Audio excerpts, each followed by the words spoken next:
Americano de origem polonesa, Lech Kowalski é um dos mais famosos diretores do mundo quando o assunto é retratar bandas e movimentos culturais como o punk. Em Botando Pra Quebrar, ele documenta outro movimento de rebeldia, o que defende relações de trabalho justas, cada vez mais raras no mundo globalizado. Sempre controverso, Kowalski diz que não fez um documentário, mas sim um convite para entrarmos com ele na realidade de um grupo de operários de uma pequena cidade no interior da França. Ao receberem a notícia de que a fábrica em que trabalharam a vida inteira iria fechar, eles decidem se mobilizar e ameaçam explodir o local. Mais que uma luta para preservar um emprego, eles travam uma batalha para defender seus valores e seu modo de vida. Sobre essa jornada, o diretor conversou conosco. Confira. You know, this kind of cinema is it's not, I don't call it documentary.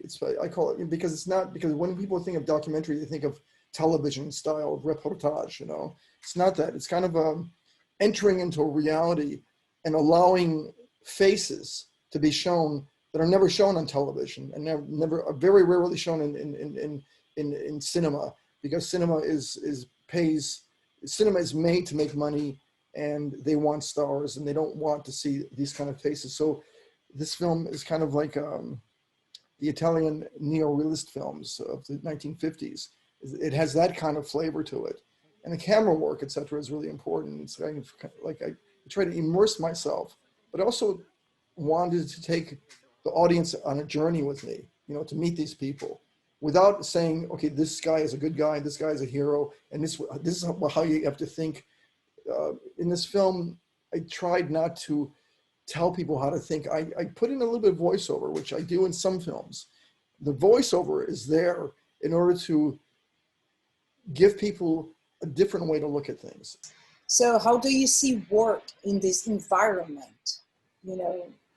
Well, I mean, you know, all these facets of our reality with the environment and water and, you know, people's rights to have a job, women's rights, men trying to understand who they are because they've been forced to be a certain kind of person.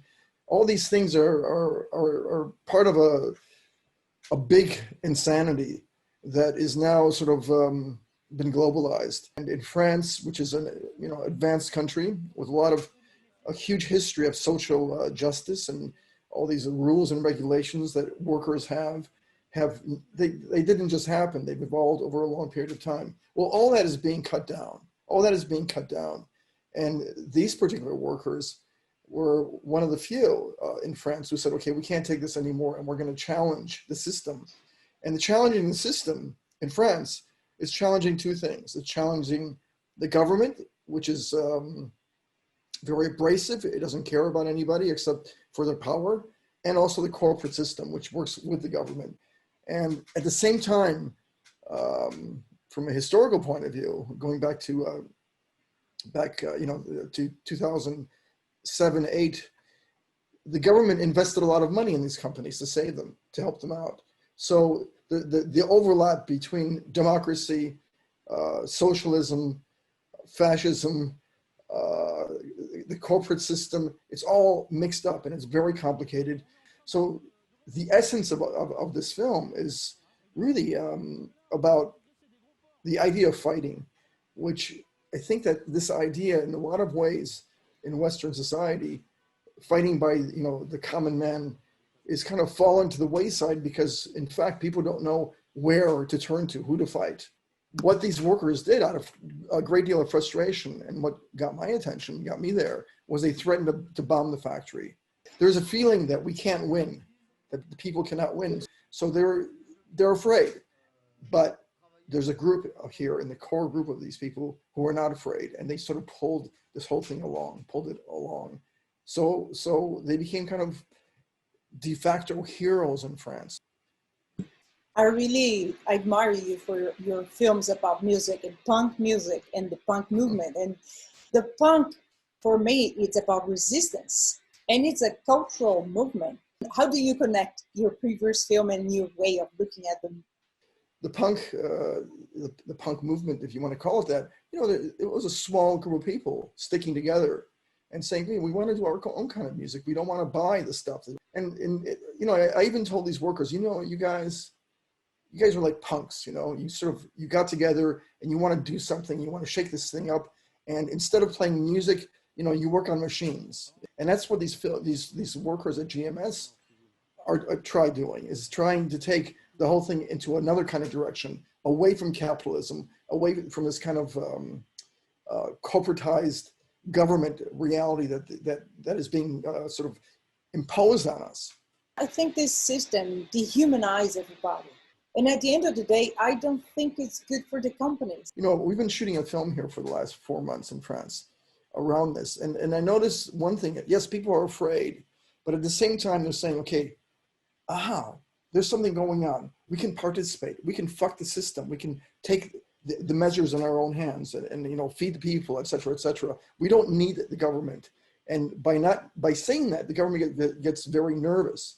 I think at the end of the day, like the GMS film, it'll be kind of about the hope of fighting for something, you know, to having the courage to confront the system and say, wait, this has got to be done in a different way. How do you see the workers nowadays? Because as you were saying, we have like the syndicalism very strong and it got quick. You know, humanity needs to somehow find hope so that they can reconstruct the way the system is into a way that allows them to feel like they have something to live for.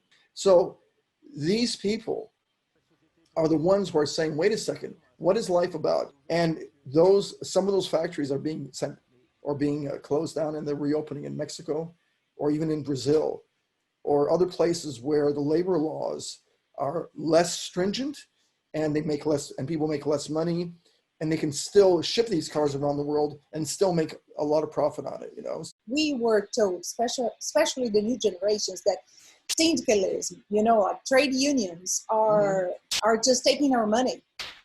Are people who don't want to work, and we are obliged to pay for the trade union, and they don't fight for us, which is not true. In history of workers and trade unions and stuff, yeah, it's like humanity. It evolves. You know, sometimes you have some people that are trying to take advantage of it, but in a long run, those unions are made up of the sort of, I would say, the bedrock of humanity. You know, the people who just like want to make things and just want to enjoy their lives and are willing to do very hard work, you know, for a pay that is fair, but it's not great.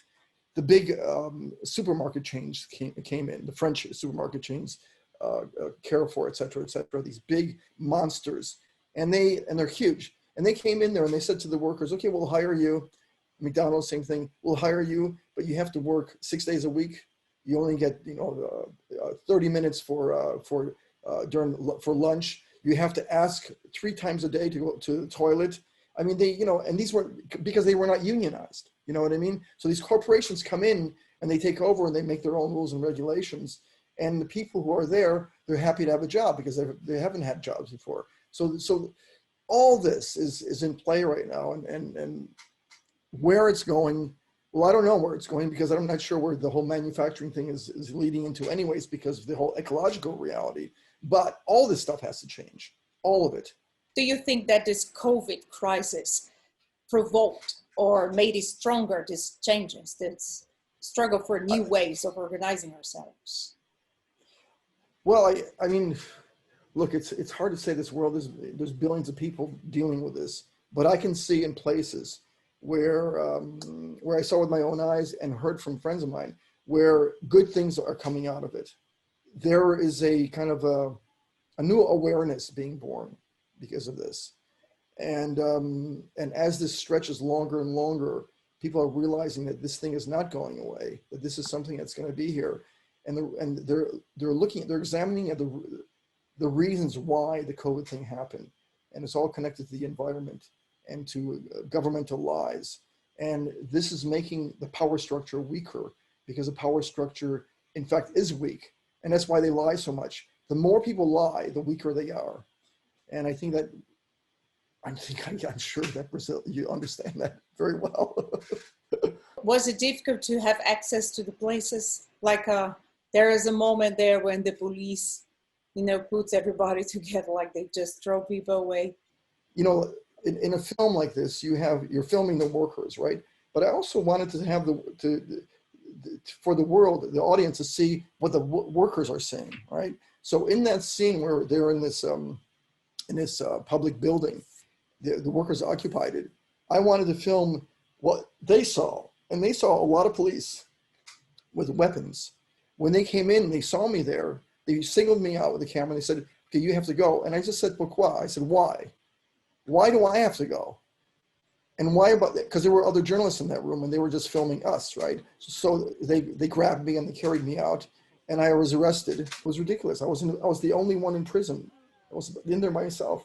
In the middle of the night, this police officer comes in, said, "Monsieur Kowalski, you know what? We looked you up on the internet, and you know what? You filmed the Sex Pistols, and you filmed Iggy Pop, and you filmed the Ramones. Don't worry, man." So the next morning, I went for an interrogation into this guy's office, and they had a huge poster on his wall of Iggy Pop. So, life is crazy. That's a very good story. Well, cinema helped you in many ways. Yeah. How do you see this kind of film festival like Ecofalante? I think that cinema is going to change now. Again, because of COVID and other things. Because cinema has to find out what is the raison d'être for itself. Why does it exist? It cannot just exist to make money. So I think that your festivals like yours and your festival is really talking about what is the raison d'être. Why does cinema exist? What do we want to see? And I think that your festival is important because it trains people how to see things. So I am really not that interested in Cannes and those kind of festivals. I'm really interested in the little festivals, the smaller festivals, where they have a reason to exist outside of money. They're kind of like little pockets of revolution, because one thing that COVID has showed us is that people need money, they need music, they need cinema, they need entertainment, and culture is entertainment, but it's not, they're kind of tired of the vapid entertainment. They need something that connects to them. What am I doing? What am I alive? Oh, maybe that film will teach me something about it, about that. That's the function that your festival serves, I think. Thank you very much. My pleasure. Esse foi Lech Kowalski, sempre polêmico, sempre controverso, mas sempre muito contundente. Fique ligado, porque tem muito mais papo sobre o mundo contemporâneo aqui na Mostra Ecofalante 2020.